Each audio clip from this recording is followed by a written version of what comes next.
By the time Elijah turned 20, the world finally took notice of the boy who had once spoken only in glances and silences.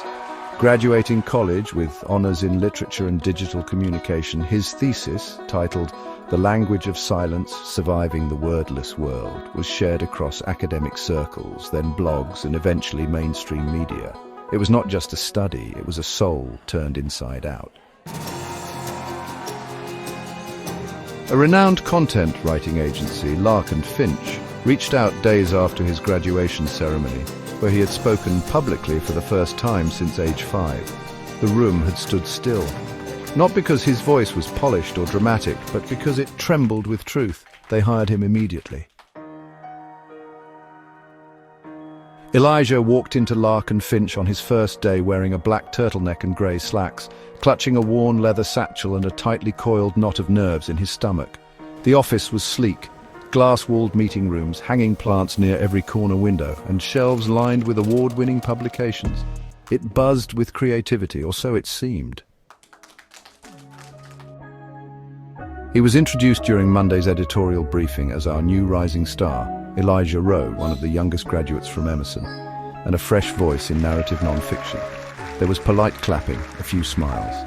But there were also sidelong glances, raised eyebrows, the kind that weren't impressed but measuring, testing.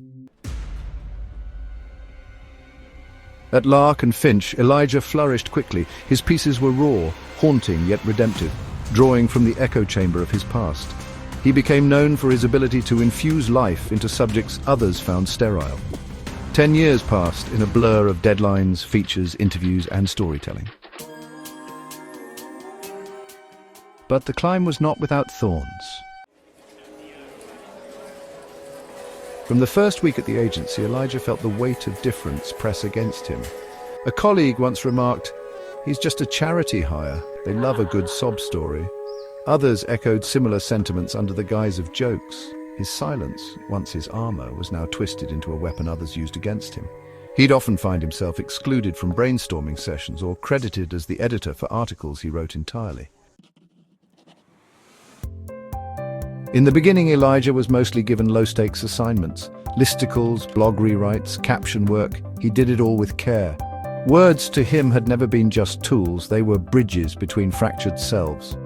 His early work caught the eye of Dana, the senior content director, who praised his haunting economy of language. She gave him his first real shot, a long-form piece about trauma and urban displacement. It went viral. That's when the atmosphere shifted. Suddenly, colleagues started mentioning how lucky he was. A middle-aged columnist named Bryce muttered in the kitchen, "I guess all you need is a trauma resume now." Another, Clara, once left a printed version of one of his articles on his desk with a sticky note. "Beautiful. But your pain is your brand now, huh?" Over time, the microaggressions escalated. Elijah would walk into a room and conversations would stop. Group brainstorms would proceed without him, though his name was still on the calendar invite. He was omitted from the byline of a collaborative project after drafting over 80% of the content. When he asked the project lead, they said, "We didn't want to seem like we were always giving you the spotlight." Even feedback on his writing became weaponized. Too emotional, they'd say. Not objective enough. One editor in a meeting asked, "Do you think you're maybe too close to your subjects, like you're using the platform to work through your own stuff?" A few people chuckled. Elijah didn't. But he didn't respond either. He just nodded, went back to work. Every morning, Elijah arrived earlier and stayed later. He edited more than his fair share, volunteered for holiday deadlines, even ghost wrote for senior editors. Still, when promotions came around, he was passed over for people with half his workload and none of his originality. One editor he'd mentored got a senior position before him. She thanked him in private, then later publicly claimed she had no formal guidance and built herself from the ground up. He stopped going to office parties. He started wearing headphones in communal areas. He began doubting himself, rereading every email he sent 3 times to make sure the tone was neutral, unthreatening. Once, when he accidentally replied all on a positive reader testimonial, someone in the office slacked, "Eli's just fishing for praise again." The worst came in year 5. The passive hostility turned into blatant dismissal. An envious senior writer accused him of stealing ideas from interns. Though proven false, the accusation left a mark. Elijah didn't confront them. He simply wrote.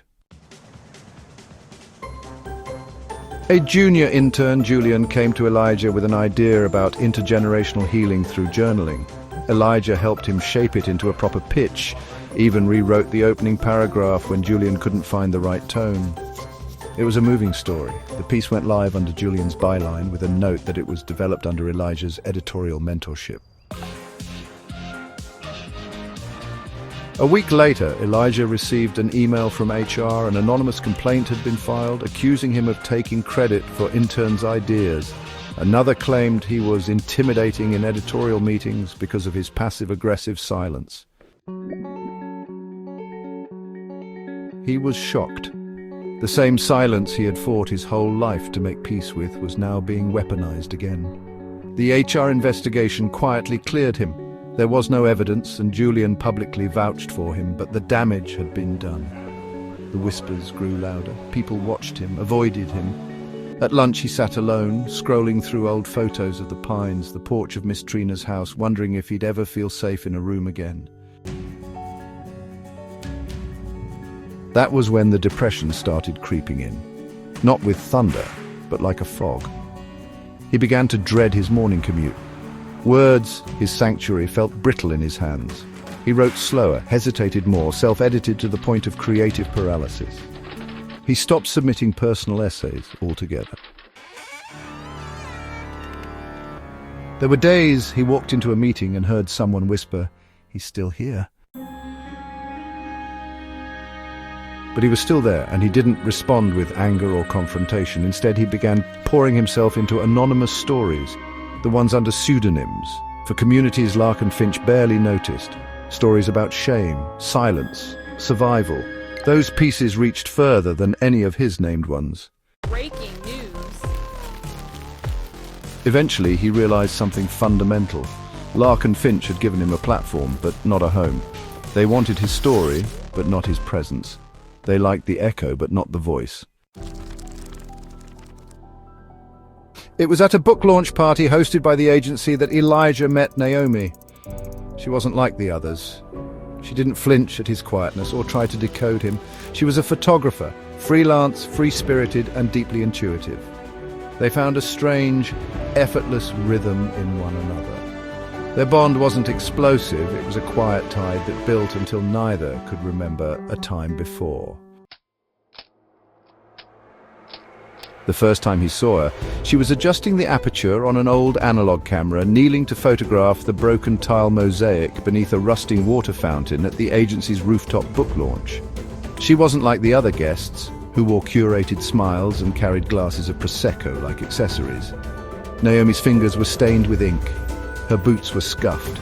She moved through the crowd like she wasn't trying to be seen, only to see. They spoke briefly that night. She'd complimented his reading of an essay he'd been reluctant to share, A Hollow House Still Echoes, about growing up emotionally estranged in his own home. He replied with a soft thank you. Unsure how to hold her gaze for more than a second, she offered him her card, not out of formality, but out of a strange, unspoken recognition. It took him 3 weeks to call her.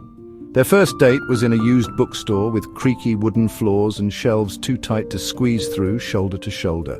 Naomi talked about light, how the sun can change the entire meaning of a photo.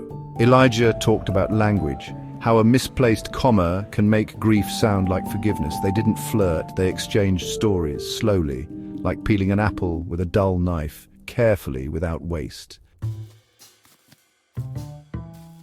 Their bond didn't explode like fireworks, it smoldered quietly, steadily, burning through layers of mutual fear, vulnerability, and the wounds of their pasts. Naomi never tried to fix Elijah. She didn't pry into his silences. She sat beside them gently until he was ready to speak. But the world didn't believe them.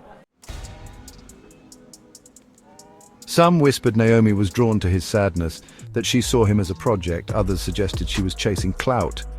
The most cutting comment came from an anonymous online thread. "He's a cause, not a partner." Naomi cried the night she read it. Elijah didn't, but he never forgot it. Still, she stayed. Naomi had accompanied him to the agency's holiday event held in a sleek restaurant downtown. She wore a simple velvet dress and carried herself with understated grace. Yet Elijah noticed how the room shifted when they walked in together, how colleagues who usually nodded at him now stared, whispering. One editor, half-drunk, leaned across the table and said, "You're a good person, Naomi. He's lucky. I mean, really lucky." The subtext hung in the air like smoke. "Why are you with him?" "They think I'm here to fix you." "I'm sorry." "I'm not." The rumors escalated after Naomi was profiled in a local arts magazine. The feature praised her work documenting urban isolation, citing her ability to uncover humanity in forgotten corners. An anonymous comment online read, "Of course she's dating that writer from Lark Finch. She's into broken things." The phrase "broken things" sat with Elijah for days. He tried to push her away once, after reading a forum thread about trauma bonds that named him as a case study. He told her, "You deserve someone uncomplicated, someone who doesn't need to be decoded." "I didn't fall in love with Uncomplicated, I fell in love with you." Still, the perception persisted. They'd go to art shows and be mistaken for collaborators, not partners. Strangers asked how they met with a subtle tone of disbelief. One night, a guest at a gallery joked, "What's it like dating a professional tragic figure?" But through it all, Naomi remained more than just a lover. She was a mirror, a safe place. She introduced Elijah to photography, taught him how to hold silence without guilt, and listened to stories he had long buried under professionalism and performance. They created rituals, Friday night tea with records playing softly in the background, mornings spent writing and editing side by side in cafes, long walks without destination, trading lines from poems like breadcrumbs. She bought him a Polaroid and encouraged him to take pictures of things that made him feel present. His first photo was of her laughing, out of focus, with a dandelion stuck in her hair. They had fights. Elijah sometimes disappeared into himself when overwhelmed. Naomi sometimes misunderstood his quiet as withdrawal. But they learned, they grew, they stayed. Their relationship was not a performance of healing, but an actual process of it. Slow, honest, and often messy. And even when the world doubted their connection, they never let it define them. Because in the quiet spaces between doubt and noise, they had found something rare. Love that didn't need to be proven to be true. Just after his 30th birthday, Elijah got a message from a mutual friend in the Pines. Miss Trina, now in her 50s, had been diagnosed with multiple sclerosis. The disease had progressed quickly, robbing her of mobility and, most recently, speech. He drove back the next weekend. Walking into her modest home felt like entering a memory. There she was, her eyes still fierce, though now framed in tremor. She smiled when she saw him. He sat beside her, unsure how to say all the things he hadn't said in years. She pointed to a pad on the table. He handed it to her, but her fingers struggled. It hit him. He was now the speaker, and she was the one trapped behind silence. The guilt was a storm that broke in his chest. He had let a decade pass. A decade of working late hours, of immersing himself in love and labor, of forgetting the woman who first believed in him, who spoke when he couldn't, who stood between him and the yawning darkness of his own mind. Elijah began visiting Miss Trina every weekend, often reading to her, sometimes just sitting in the quiet. Naomi came too, documenting her with soft, respectful care. In one of their visits, Elijah read her a story he'd never published, about a boy and a teacher who taught him that silence wasn't weakness, but wisdom waiting for form. Miss Trina cried. The story was titled The Other Side of Silence. Elijah submitted it to the New York Review. It was published. And it broke the internet. Not because it was flashy, but because it was true. People wept, educators wrote in, families of children with disabilities reached out. Elijah didn't just share his truth anymore, he amplified others. The viral story sparked a series, The Silent Echo Project. Elijah and Naomi created a platform where people who had been dismissed, misunderstood, or silenced could share their narratives, anonymously or openly. Within a year, it became one of the most visited empathy-based content hubs online. Lark Finch offered him a promotion. He declined. Instead, he left and focused full-time on the Silent Echo project. Now 30, Elijah walks with the poise of someone who understands the weight of language. Not just the words we say, but those we choose not to. His love with Naomi, though still criticized by some, has stood strong.